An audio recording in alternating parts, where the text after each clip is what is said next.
आजा। आजकल फोनवा कइल का सैया छोड़ दिहल ना।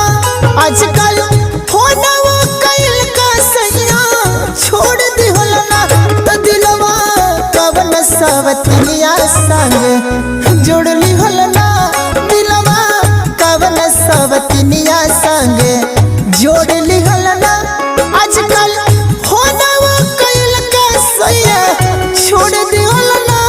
आजकल फोनवा कइल का सैया छोड़ दिहल ना। तो दिलवा कवन सवतिया संग